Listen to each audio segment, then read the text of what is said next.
لوگوں کو اسلام کی طرف لانے کے بعد اب رسول اللہ صلی اللہ علیہ وسلم پورے عرب کے سربراہ بن چکے تھے اور پورا عرب اپنی بت پرستی چھوڑ کر اسلام کی طرف بہت تیزی سے آ رہا تھا اور یہ اسلامک ایمپائر ایک گلوبل پاور بن چکی تھی. لیکن اس کا مطلب یہ بھی تھا کہ اب محمد صلی اللہ علیہ وسلم کی زندگی کا مشن کمپلیٹ ہونے والا تھا. عرب فتح کرنے کے بعد یہ خبر پوری دنیا تک پہنچی کہ عرب میں ایک نبی آیا ہے جس نے پہلی بار پورے عرب کو ایک ہی خدا کے نام پر یونائٹ کر دیا, جس کے بعد پوری دنیا میں آپ صلی اللہ علیہ وسلم کے بارے میں ڈسکشنز ہونے لگے اور لوگ آپ صلی اللہ علیہ وسلم کے بارے میں جاننے کے لیے دور دور سے آنے لگے. جس کے بعد آپ صلی اللہ علیہ وسلم اپنے زندگی کے پہلے اور آخری حج کی طرف روانہ ہوئے اور وہاں انہوں نے حجۃ الوداع کا خطبہ دیا. اس خطبے سے صرف 10 سال پہلے جنگ بدر میں آپ صلی اللہ علیہ وسلم کے ساتھ صرف 313 لوگ تھے, لیکن اب صرف 10 سال بعد آپ صلی اللہ علیہ وسلم کے سامنے 1 لاکھ سے بھی زیادہ لوگ کھڑے تھے, جن میں ہر ریس, وائٹ, براؤن, بلیک, سب کھڑے تھے. اور وہاں آپ صلی اللہ علیہ وسلم نے دنیا میں سب سے پہلے ریسزم کو ختم کرنے کا حکم دیا اور کہا کہ کسی وائٹ کو کسی بلیک اور کسی عربی کو کسی اجمی پر کوئی فوقیت نہیں, اور عورتوں کے حقوق پر بھی بات کی. آپ صلی اللہ علیہ وسلم نے اس دن جو باتیں کی ان میں سے کچھ آج بھی UN چارٹر کا حصہ ہے. اس خطبے کے آخر میں وہاں کھڑے سارے لوگوں نے گواہی دی کہ آپ صلی اللہ علیہ وسلم نے دنیا کے آخری پیغمبر ہونے کا حق ادا کر دیا ہے. حج کرنے کے بعد آپ صلی اللہ علیہ وسلم مکہ سے مدینہ کی طرف روانہ ہوئے. راستے میں آپ صلی اللہ علیہ وسلم نے مسلمانوں کے اس پورے قافلے کو غدیر خم کا مشہور خطبہ دیا, جس میں ہزاروں مسلمانوں کے سامنے آپ صلی اللہ علیہ وسلم نے فرمایا کہ جس کا مولا میں ہوں اس کا مولا علی ہے. اس سے پہلے غزوہ تبوک کے موقع پر آپ صلی اللہ علیہ وسلم حضرت علی رضی اللہ تعالیٰ عنہ کو اپنی جگہ مدینہ کا لیڈر بنا کر بھی گئے تھے, اور آپ صلی اللہ علیہ وسلم نے فرمایا تھا علی کی نسبت میرے ساتھ ایسی ہی ہے جیسے ہارون علیہ السلام کی موسیٰ علیہ السلام کے ساتھ تھی, لیکن میرے بعد کوئی نبی نہیں آئے گا. آپ صلی اللہ علیہ وسلم نے واپس مدینہ آ کر ایک فوج رومن ایمپائر سے جنگ کے لیے دوبارہ تیار کی تاکہ وہ جنگ متا میں شہید ہونے والے مسلمانوں کا بدلہ لے سکے, اور اس فوج کا لیڈر زید بن حارثہ کے بیٹے اسامہ کو بنایا, کیونکہ ان کے والد زید بن حارثہ جنگ متا میں مسلمانوں کے کمانڈر تھے اور پھر اسی جنگ میں شہید بھی ہوئے تھے. لیکن اچانک ایک دن آپ صلی اللہ علیہ وسلم کی بیماری شروع ہوئی اور آہستہ آہستہ یہ بیماری بڑھتی گئی, جس کے بعد یہ فوج آگے بڑھنے سے رک گئی. بہت سخت بیماری کے بعد بھی آپ صلی اللہ علیہ وسلم مسجد نبوی میں مسلمانوں کو نماز کی امامت کراتے رہے, لیکن آخری دنوں میں آپ صلی اللہ علیہ وسلم نماز کی امامت بھی نہ کر سکے اور ابو بکر رضی اللہ تعالیٰ عنہ کو اپنی جگہ نماز پڑھانے کا حکم دیا. اپنے آخری دن آپ صلی اللہ علیہ وسلم نے حضرت عائشہ رضی اللہ تعالیٰ عنہ کے حجرے میں گزارے, جو مسجد نبوی کے بالکل اٹیچ ایک کمرہ تھا. لیکن اس کے بعد آپ صلی اللہ علیہ وسلم کی بیماری بڑھتی گئی اور اچانک ایک دن حضرت عائشہ رضی اللہ تعالیٰ عنہ کے گھر سے آواز آئی کہ آپ صلی اللہ علیہ وسلم اس دنیا سے رحلت فرما چکے ہیں, جس پر مدینہ کے لوگ حیران ہو گئے کہ یہ کیسے ہو سکتا ہے, کیونکہ اس وقت آپ صلی اللہ علیہ وسلم کی عمر صرف 61 سال تھی آج کل کے کیلنڈر کے مطابق, اور اسلامک کیلنڈر کے مطابق ان کی ایج 63 سال تھی.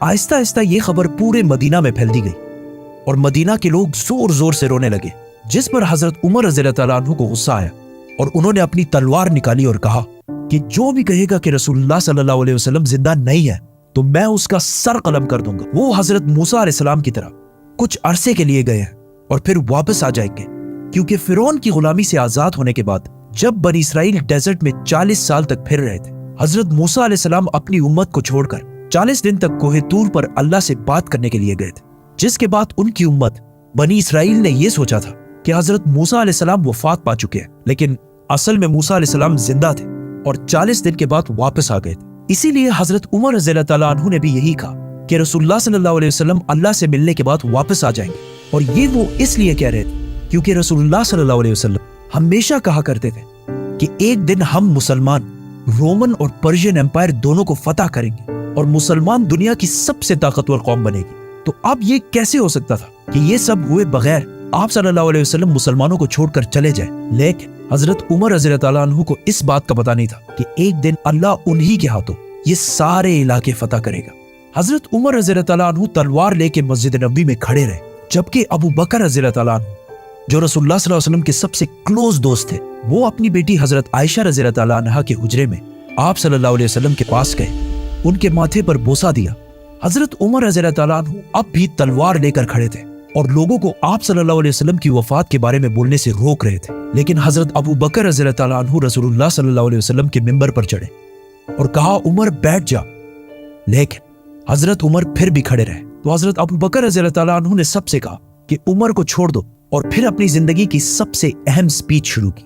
حضرت ابو بکر رضی اللہ تعالیٰ عنہ کے بارے میں سب کو پتا تھا کہ جب بھی آپ صلی اللہ علیہ وسلم کوئی بات کرتے تھے تو سب سے پہلے رونے والے ابو بکر رضی اللہ تعالیٰ عنہ ہوتے تھے، لیکن جس دن سارا مدینہ زور زور سے رو رہا تھا اس دن ابو بکر رضی اللہ تعالیٰ عنہ نے اپنے غم کو کنٹرول کیا، کیونکہ انہیں پتا تھا کہ آج یہ صرف رونے کا دن نہیں ہے بلکہ رسول اللہ صلی اللہ علیہ وسلم کے مشن کو آگے بڑھانے کا دن ہے۔ تو وہ رسول اللہ صلی اللہ علیہ وسلم کے ممبر پر کھڑے ہوئے اور سب مسلمانوں کو مخاطب کرتے ہوئے کہا، اے مسلمانوں، تم میں سے جو محمد کی عبادت کرتا تھا وہ جان لے کہ محمد وفات پا چکے ہیں، اور تم میں سے جو اللہ کی عبادت کرتا تھا وہ جان لے کہ اللہ زندہ ہے اور اسے کبھی موت نہیں آئے گی۔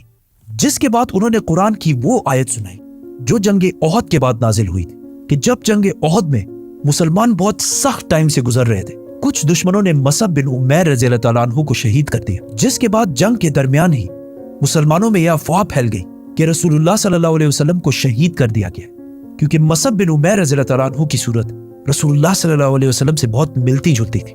یہ جنگ احد ہجرت کے 3 سال بعد ہوئی تھی، اور ان 3 سالوں میں بھی مسلمان آپ صلی اللہ علیہ وسلم سے اتنے اٹیچ ہو گئے تھے کہ ان کی شہادت کی خبر سنتے ہی مسلمانوں کا سارا حوصلہ ٹوٹ گیا، اور کچھ صحابہ تو جنگ کے درمیان ہی بیٹھ کر رونے لگے، اور مسلمان بالکل جنگ چھوڑنے کے قریب آ گئے۔ جس کے بعد اللہ نے قرآن میں فرمایا تھا کہ محمد تو صرف ایک رسول ہے جن سے پہلے اور بھی رسول گزر چکے ہیں، تو اگر محمد وفات ہو جائیں اور یا انہیں شہید کر دیا جائے تو کیا تم اسلام سے پیچھے ہٹ جاؤ گے؟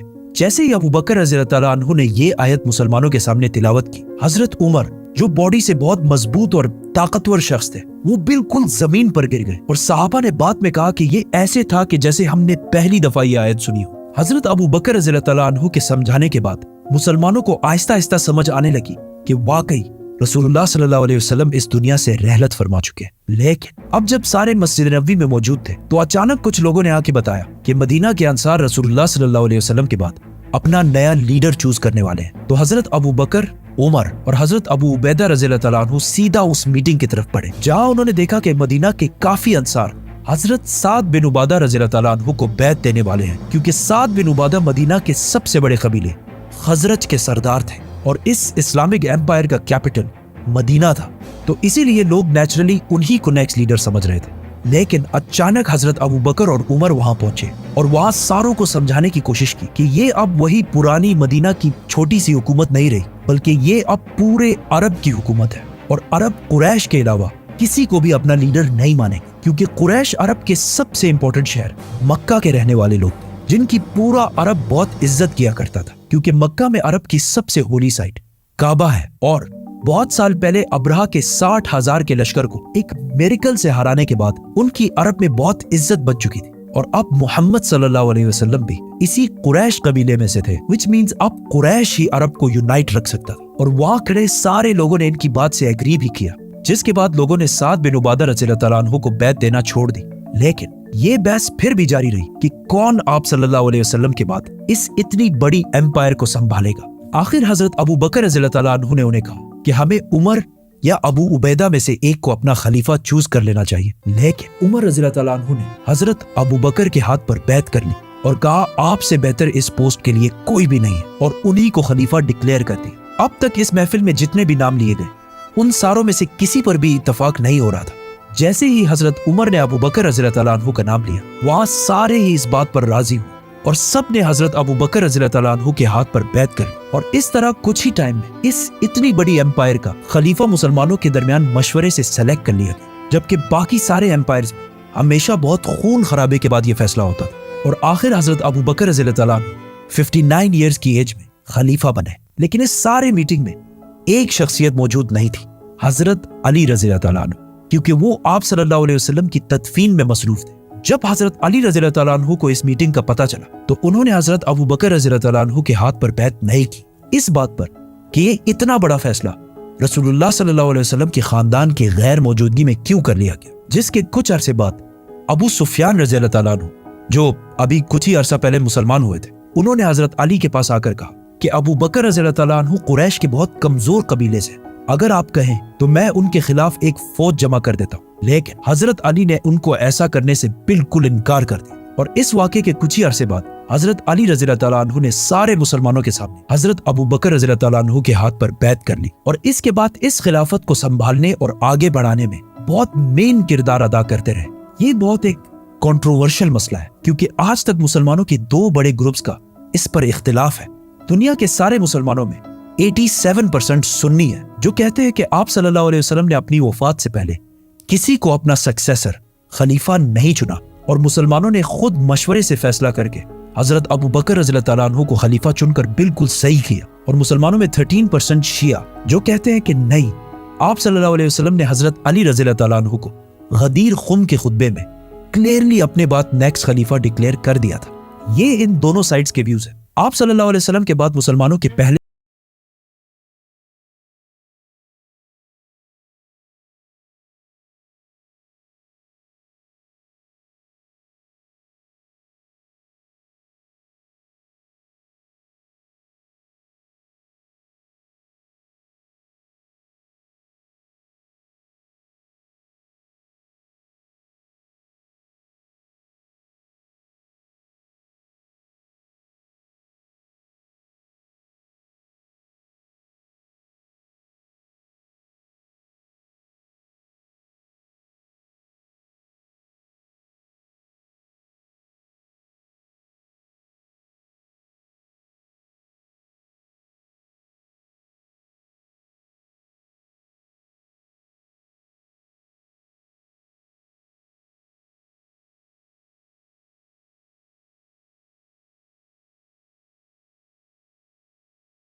کے لیے اپنے مال میں سے پیسہ دینا بہت مشکل کام ہوتا ہے۔ اینڈ ناٹ اونلی دیٹ، کچھ لوگوں نے آپ صلی اللہ علیہ وسلم کی اتنی عظیم کامیابی دیکھ کر اسے کاپی کرنے کی کوشش کی اور نبوت کا جھوٹا دعویٰ کر دیا، جن میں سے ایک کا نام تھا مسلمہ کذاب۔